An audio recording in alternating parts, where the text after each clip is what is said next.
Histopathology কি madam? Histopathology কথাটা বললেন, সেই কারণেই জিজ্ঞেস করছি যে যদি একটু ভালো করে আমাদের বুঝিয়ে বলেন যে হিস্টোপ্যাথোলজি ব্যাপারটা কি।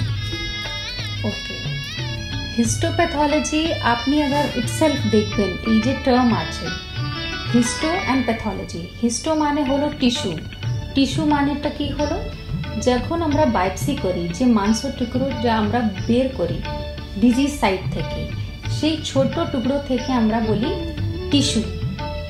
প্যাথোলজি মানে হলো ডিজিজ।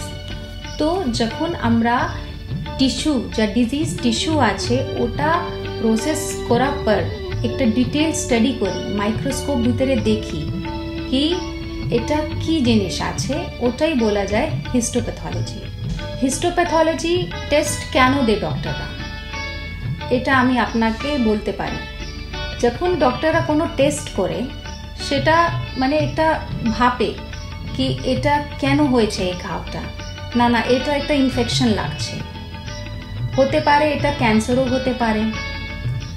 ওইটা কনফার্ম করার জন্য হিস্টোপ্যাথোলজি টেস্টিংটা করা যায়। কেন কি শুধু ভাবতে ভাবতে তো ট্রিটমেন্ট করা যাবে না, হতে পারে এটা আপনার জন্য ঘাতক হতে পারে আবার কোনো কনফার্মেশন নেই ডক্টর হাতে। তো সেই জন্য এই হিস্টোপ্যাথোলজি টেস্টিংটা আমরা করি। তখন যখন আমরা মাইক্রোস্কোপে দেখি, তারপরে দেখি ক্লিনিশিয়ানটা কি বুঝেছে, মানে ওই ডিজিজ সাইট থেকে ওরা কি ভেবেছে, তখন ওই জিনিসটা আমরা রিলেট করি, তারপরে ডিটেল স্টাডিটা করি কি অ্যাকচুয়ালি এই যে বিমারি হয়েছে এটা কেন হয়েছে, সেই জন্য এই টেস্টিংটা করা যায়।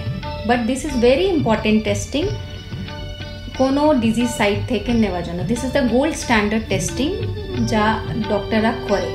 এটা মানে করার মানে এটা হলো না কি এটা কোনো ক্যান্সার আছে সেই জন্য ডক্টররা করছে। ডক্টররা এই জন্য করছে কেন কি বিভিন্ন রকম বিমারি হয়, ক্যান্সার ছাড়াও অনেক রকম বিমারি হয় আপনার পেটে, সেটা দেখার জন্য কি এটা কি অন্য কোন বিমারি আছে সেটাও আমরা ক্যাটেগরাইজ করতে পারি হিস্টোপ্যাথোলজি টেস্টিং করার পর।